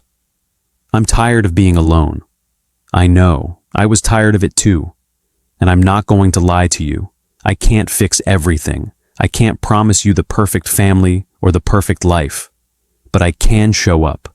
We can show up. If you'll let us." "What does that mean?" Kiara looked at Min-Seo. Min-Seo nodded. "It means we check in. Regular. Maybe once a week. Maybe more. It means you have our numbers. You need something, you call. Day or night. It means we show up for court dates, for school meetings. For whatever you need, we show up. Why would you do that? You don't even know me." Min-Seo spoke for the first time, her voice calm, strong. "Because 11 years ago, someone did it for Kiara. And 22 years ago, nobody did it for me. And I spent my whole life wishing someone had. You're asking for help. That's brave. That's smart. That deserves an answer. And the answer is yes, we'll show up." Destiny looked at both of them, trying to decide if this was real, if they meant it. "What if I mess up? What if I do something stupid?" "Then we show up anyway," Kiara said. "That's what showing up means. Not just when it's easy. Not just when you're perfect. Always. No matter what." Destiny was fully crying now, not hiding it anymore. "Nobody's ever said that to me before." "Well, we're saying it now, and we mean it." Angela was crying too. She'd seen too many kids like Destiny, too many kids with nobody. Seeing this moment, seeing connection happen. It broke something open in her. They talked for another hour, about school, about Destiny's interests, about what she needed, what she wanted. By the end, Destiny had uncrossed her arms, pushed her hoodie back, was actually smiling. As they were leaving, Destiny turned back at the door. Can I ask you something? Anything, Kiara said. Do you think people can change, like really change? Or are you just who you are? Min-Seo answered. I spent 45 years being one person. Then I spent 90 days being different, better. Then I spent 11 years in prison becoming someone new, someone better than either version. So, yeah, people can change if they want to, if they choose to, if someone shows up and gives them a reason to try. Destiny nodded. Processing. Okay, I'm going to try. To be better, to not mess up so much. If you really show up, I'll try. Deal, Kiara said. We'll show up. You try. We'll figure it out together. After they left, Kiara and Min-Seo stood in the office for a minute, not saying anything. Finally, Min-Seo said, It's happening again. What is? The thing that happened to us, showing up, changing lives, it's happening again. Different kid, different circumstances, but the same thing. Someone asking for help, someone answering, someone showing up. Think it'll work? Think she'll be okay? I think she's got a better chance now than she did an hour ago, because now she knows someone cares, someone will show up. That changes everything. Kiara called Destiny that night, just to check in, just to say goodnight, just to show up. She called again the next night, and the night after that. Min-Seo started meeting with Destiny once a week. Coffee, walks, talking, teaching her the same lessons she'd taught Kiara. How to read people, how to be brave, how to ask for help. Angela reported that Destiny was doing better, still struggling, but better, going to school more, fighting less, opening up, because someone was showing up, someone cared. 3 months in, Destiny called Kiara at midnight, crying. She'd had a fight with her foster mom, said terrible things, was scared she'd be moved again. Kiara got out of bed, called Min-Seo. They both drove to the foster home, sat with Destiny until 3 in the morning, talking, calming her down, helping her see that one fight doesn't end everything. The next day, they mediated between Destiny and her foster mom, helped them communicate, helped them understand each other. The foster mom cried, I want to keep her. I do, I just don't know how to reach her. You're reaching her, Min-Seo said, by staying, by not giving up. That's how you reach her. You show up. 6 months in, Destiny was thriving. Better grades, making friends, smiling, laughing, becoming who she was supposed to be. She wrote an essay for English class about courage, about asking for help, about 2 women who showed up. She got an A, brought it to show Kiara and Min-Seo, beaming with pride. My teacher said I should submit it to a contest for scholarships. You should, Kiara said. It's beautiful. I wrote about you guys, about what you taught me. Is that okay? It's more than okay. It's perfect. Destiny won the essay contest. $5,000 scholarship. First place in the state. At the award ceremony, she stood on stage and read her essay out loud. About being lost. About being scared. About asking for help. About 2 women who showed up, who changed her life. Kiara and Min-Seo sat in the audience crying like babies. After, Destiny ran off stage and hugged them both. Thank you. Thank you for showing up. Thank you for not giving up on me. Never, Kiara said. We will never give up on you. And this is where I need you to pay attention, because the story's not over yet. In fact, the most incredible part is still coming. If this story is hitting you the way it's hitting me, make sure you're subscribed, because what happens next will absolutely destroy you in the best way possible. Destiny is 16 now, junior in high school, honor roll. She's planning to study social work in college, wants to help kids like her, kids in foster care, kids who feel alone. She still calls Kiara and Min-Seo every week, not because she has to, because she wants to, because they're family now, not by blood, by choice.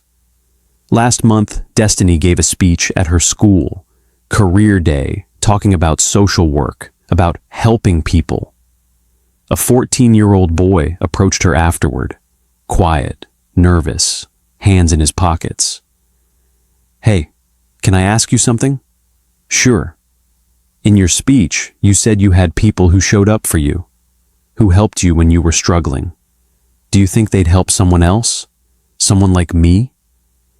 Destiny's heart broke and expanded at the same time, because she recognized that look, that desperate hope, that fear of asking.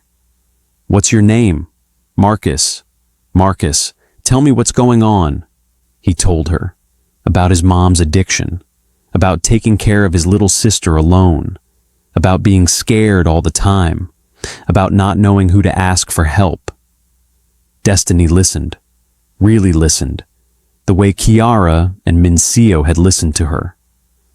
When he finished, she pulled out her phone. "I'm going to give you 2 phone numbers. These are people I trust, people who show up.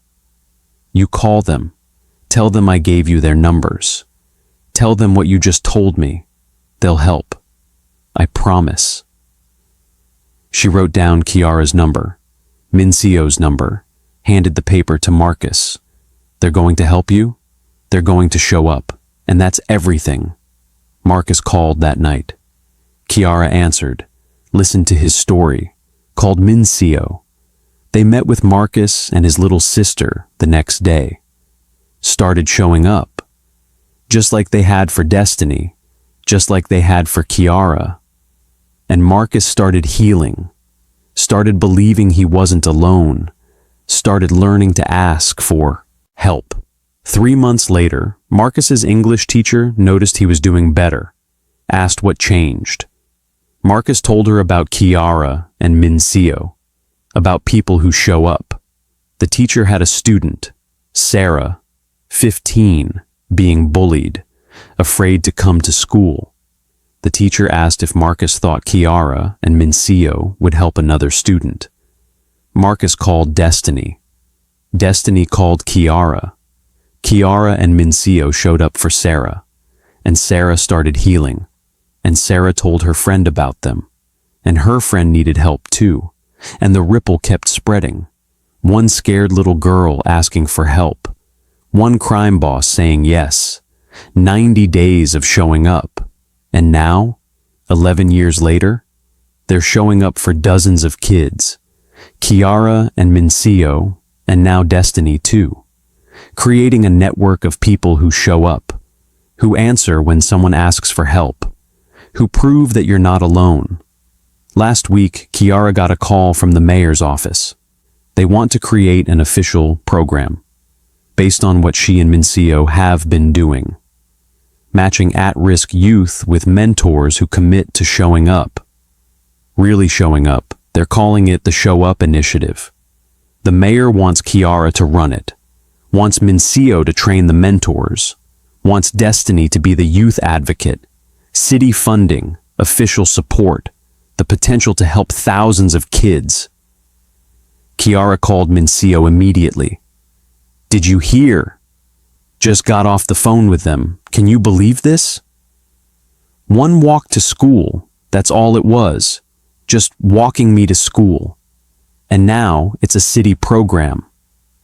Min-Seo's voice got thick. "That little girl who walked into my apartment, she didn't just ask for help. She started a revolution. We started it together. Yeah, we did." The Show Up Initiative launches next month. They've already got 200 mentor applications, 300 kids on the waiting list. The news is covering it. The story is spreading.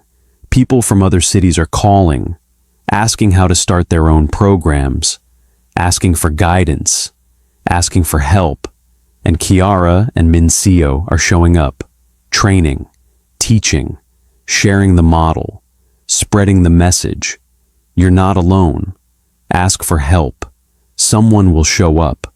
Yesterday was the 12-year anniversary of that first walk. Kiara and Min-Seo met at the old apartment building at 7:15 in the morning, like always. But this time, they weren't alone. Destiny was there. Marcus was there. Sarah was there. 47 other kids they'd helped over the years. All there. All waiting. And behind them, 200 mentors from the Show Up initiative. All wearing t-shirts that said, "I show up." They walked together. All of them. From Marlow Heights to Franklin Elementary. A crowd of 300 people walking through the streets at 7:30 in the morning. Neighbors came out to watch. Some joined the walk. News cameras showed up, filmed it. The story went viral by noon. At the school gates, they gathered in a circle, all 300 of them. The principal of Franklin Elementary gave a short speech about courage, about community, about the power of showing up. Then she turned to Kiara and Min-Seo. 12 years ago, something extraordinary happened on these streets. A little girl asked for help. A woman answered, and they changed the world, not through grand gestures, not through money or power, through simple, consistent showing up. Day after day, block after block, step after step. They proved that the smallest acts can echo forward in ways we can't imagine. That one person saying yes can save a life, can save many lives, can change a community, can change a city. Thank you, Kiara. Thank you, Min-Seo, for showing us what courage looks like, what redemption looks like, what love looks like. The crowd erupted in applause. 300 people clapping, cheering, crying. Kiara and Min-Seo stood there holding hands, overwhelmed, grateful, amazed. Destiny stepped forward, hugged them both, whispered, "Thank you for showing up for me. Now I get to show up for others. That's everything." Marcus stepped forward. "You saved my life, literally saved it. Thank you." Sarah, "You gave me courage. Thank you." One by one, kids came forward, thanking them, hugging them, crying, laughing. And Kiara realized something. This was never about her and Min-Seo. Not really. It was about starting something bigger than both of them. About proving that ordinary people can do extraordinary things. About showing that the system doesn't have to fail kids, that people can catch them, that asking for help is brave, that someone will answer, someone will show up. Later that night, Kiara and Min-Seo sat on Kiara's apartment balcony, exhausted, happy, processing everything. "You know what's crazy?" Kiara said.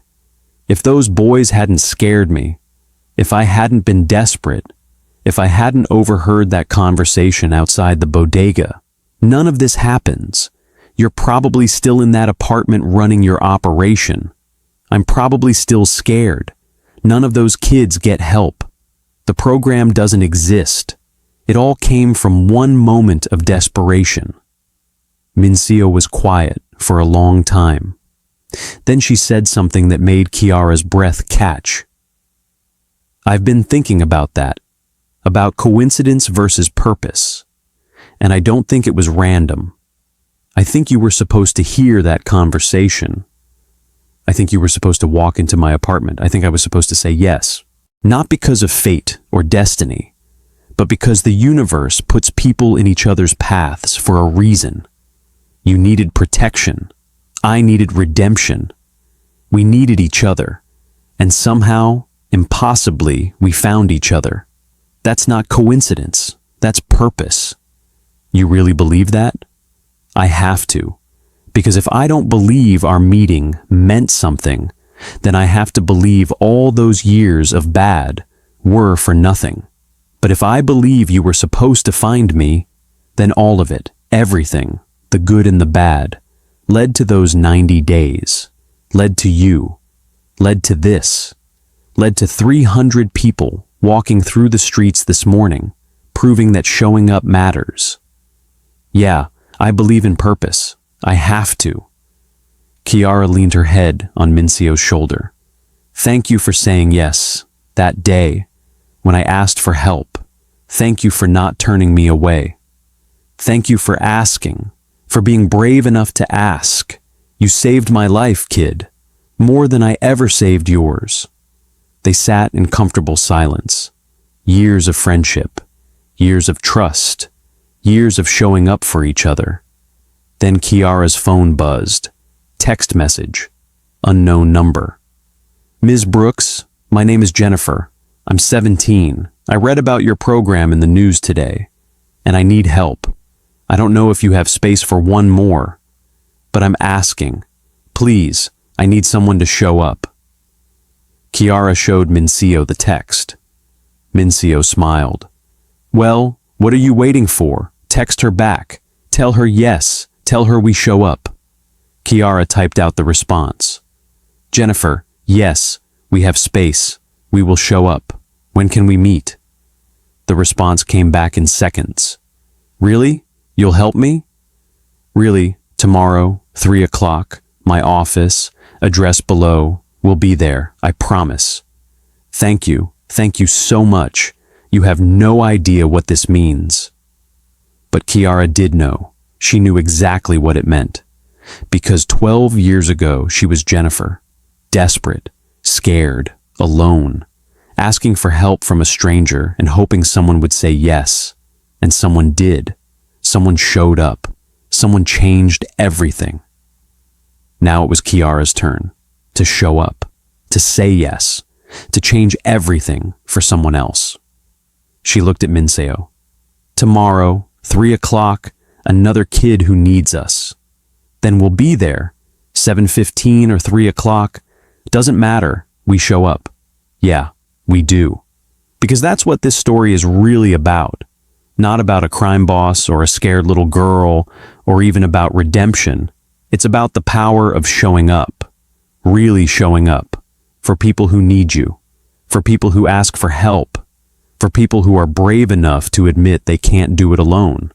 It's about proving that you're not alone, that someone will come, that asking for help isn't weakness, it's courage, it's strength, it's the smartest thing you can do. And it's about how one small act, one yes, one person showing up can echo forward in ways you never imagine, can save a life, can save many lives, can change a community, can change the world. 12 years ago, Kiara asked for help. Min-Seo said yes, and they changed each other's lives forever. But they didn't stop there. They kept showing up. For Destiny, for Marcus, for Sarah, for 47 other kids, for 300 people walking through the streets this morning, and tomorrow they'll show up for Jennifer, and whoever comes after Jennifer, and whoever comes after that. Because once you learn what it means to show up, you can't unlearn it. Once you experience what it feels like to have someone answer when you ask for help, you spend the rest of your life being that answer for others. That's the real story. That's the real power. That's what changes everything. So, here's my question for you. Are you a Kiara, someone who needs help but is afraid to ask? Ask. Be brave. Someone will show up. I promise. Are you a Min-Seo? Someone who has the power to help but hasn't said yes yet? Say yes. Show up. You have no idea how much it matters. Are you a Destiny? Someone who was helped and now wants to help others? Do it. Pay it forward. Start your own ripple. We all have the power to change someone's life, to be the person who shows up, to be the answer someone desperately needs. All you have to do is say yes, show up, be there. That's it. That's everything. Min-Seo Park and Kiara Brooks proved it. 300 people walking through the streets proved it. Thousands of kids in the Show Up initiative are proving it every single day. Now it's your turn. show up for someone. Be the person they need. Change everything. Because that little girl walking into apartment 3F 12 years ago didn't just ask for help. She started a movement, a revolution, a wave of people showing up for each other, proving that we're not alone, that someone cares, that asking for help is the bravest thing you can do.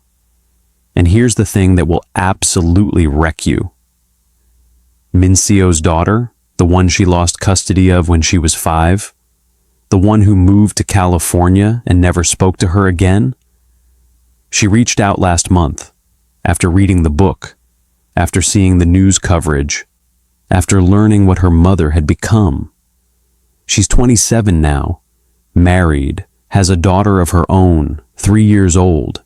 She sent Min-Seo a letter, said she wanted to meet, said she wanted her daughter to know her grandmother, said she'd spent 22 years angry.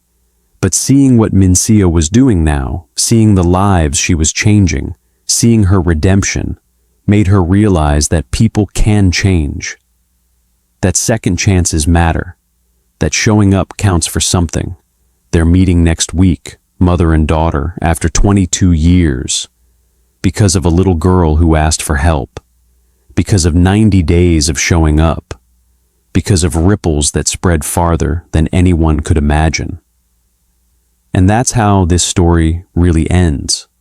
Not with an ending, but with a beginning.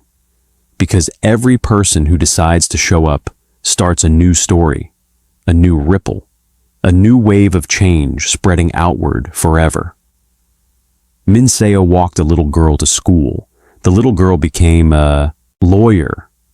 The lawyer helped hundreds of kids. Those kids are helping hundreds more.